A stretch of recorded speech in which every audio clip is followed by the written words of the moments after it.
Alright, so here we are at our flower emporium of like a greenhouse. I don't even know what to call this. So today I'm gonna show you guys how to kind of make a bunch of plants, and I don't even show all of them here, but I thought it would be like a nice idea to kind of showcase what it could look like inside of a building, right? So let's just take a look, shall we?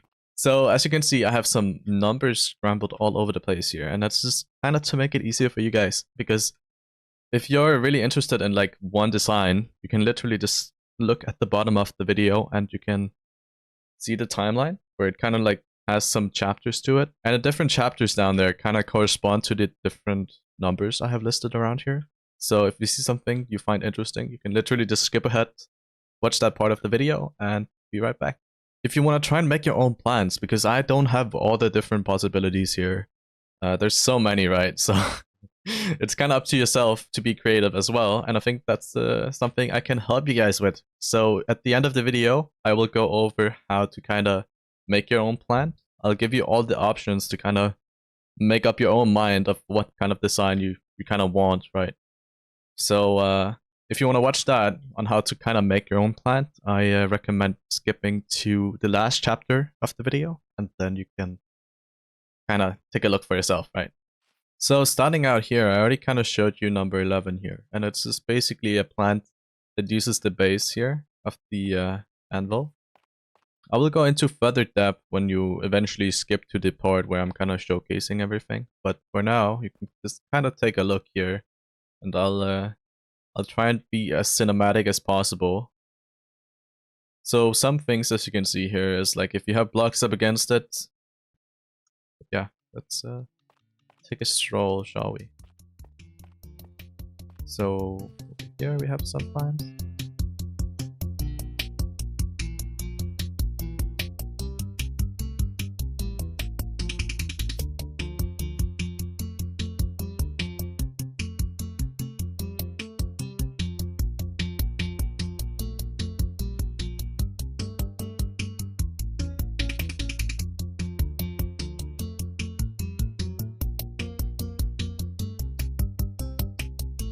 So let's take a more in-depth look now at the plants, shall we? So here we are, and as you can see, we have some kind of curious stuff happening here. These guys are not naturally in Minecraft. We're using a plugin called the head database. I'm not sure it actually works for single player, but what you can do instead is basically look up the different heads and the username they have, and then you can spawn them in survival if that's something you'd like. And I can kind of show you how it works. So if I write in HDB for head database and then do search and then Venus flytrap, then you can see we have something popping up here. And the same thing goes if we go for, like, for example, Super Mario, and then like kind of scour through here, and then it should pop up eventually, right? So moving on, as you can see here, we have some reeds and we have some cattails.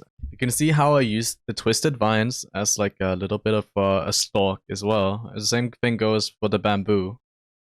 As we move further along here, we see the walls and how you can kind of make little trees out of them. You also see like different ways you can stack stuff under the pots, and how you can use fence gates, for example, as branches. I also kind of showcase here the different things you can have underneath the actual like leafy part of the plants, right? So we have like the fence, we have the azalea that's been potted, we have the pointed dripstone. We also have some different uses of like the big drip leaves, and the way you can kind of like stack things underneath the stocky parts. So for example, like barrels, anvils, even terracotta is really good option here. And of course the glazed and the composters.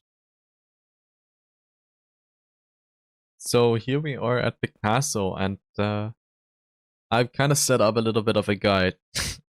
I hope it's not too overwhelming, but I will go through everything, so it should be pretty simple.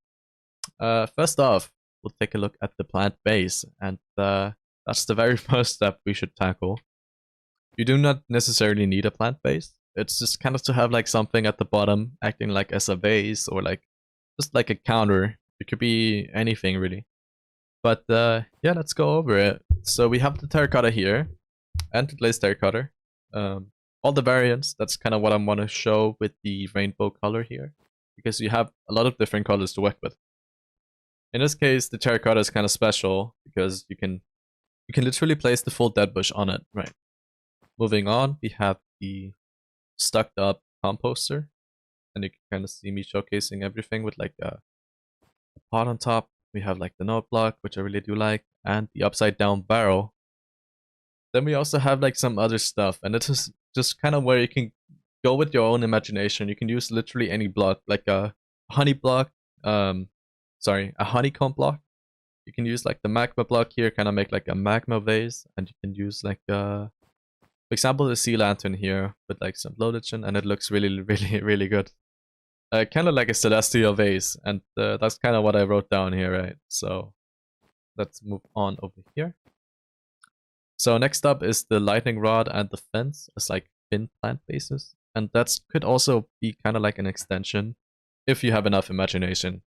I think the wall over here probably is like a better way to extend the pot, as if it's like all a plant, right? Walls, they just act as like a figure plant base, right? Or like an extension of the plant.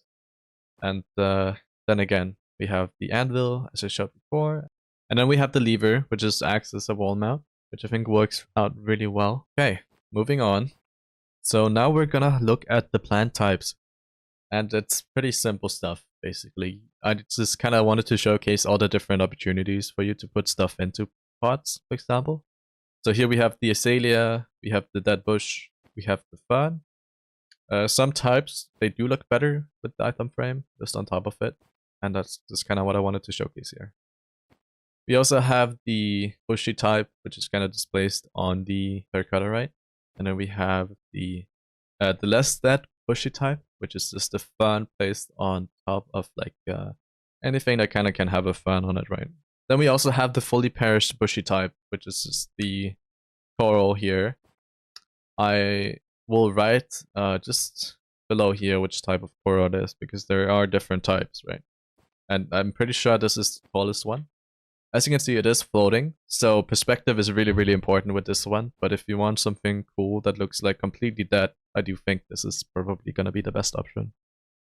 Next up, we have the potted bamboo, and it does go all the way up to the top, which means that the one pixel that kind of goes above here is actually clipping into the block above it, which is kind of interesting. But we also have the potted roots here.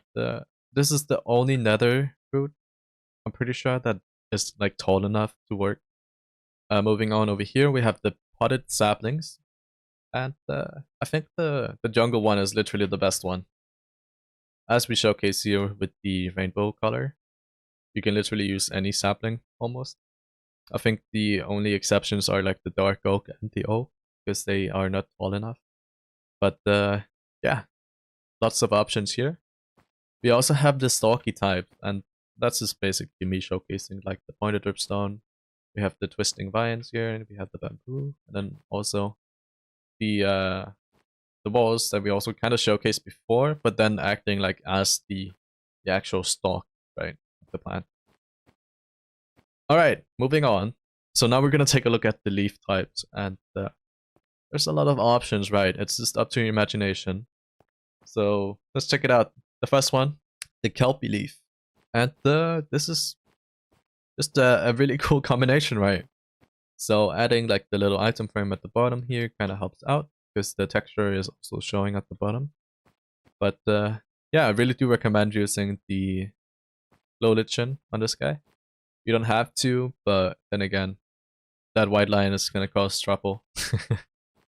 Then there's also the option of using any tree leaf, and just showcasing the flowering azalea here. I think that's probably the best one for houseplants at the moment, depending on what kind of theme you have, of course. But yeah, really do like this one. Then we have the mossy leaves, and just kind of showcasing the glow lichen here again as well. We have the woolly types, and then you can literally use any colored wool you want. I do recommend using the glow lichen for this one as well. I think it just kind of elevates everything, right? Then we have the amethyst / any block leaf, and It's just up to you. You can use any block whatsoever. I think as long as you put glow lichen on it, it will probably look okay. Just for the amethyst or like any other purple colored block, you can use like the little buds here, and they kind of like help out, do the same thing as the plants over here. So you can kind of see it's kind of the same thing going on here. Like the buds kind of like go out in like an X shape, and literally the same thing happening here, right? Anyways, let's move on. Here we have the concrete leaf, and it's just to kind of like showcase you can also use the concrete for it. I think the wool and the moss block is probably the better options, but you can do it if you want like something a little bit lighter. Then we have like the dead leaves slash alien leaves, and this is also just to kind of showcase. Here you can use like the warp roots to kind of make like a blue plant, which I think is really cool. This one you don't even need the glow lichen. I think it looks pretty good just like without it as well. On the contrary, I think for the cobble deep slate, it's probably the best option to use glow lichen. I think it just generally looks better. And then we have like the player heads, and I already kind of went over that in the earlier part of the video. So if you're interested in that, I just kind of recommend going back to number 1. But yeah, let's move on. So here we are at toppings, and I'm not really talking about ice cream toppings, although the analogy of ice cream is actually pretty good for plants for some reason, if you think about it. Alright, but it's not ice cream, right? It's other kinds of toppings. So the first one we have here is the glow lichen. The second one is the musk carpet. And then we go on to like the little bit taller ones, which is, for example, the grass, the fern. We have the amethyst bud on top. We have the tall grass and the tall fern.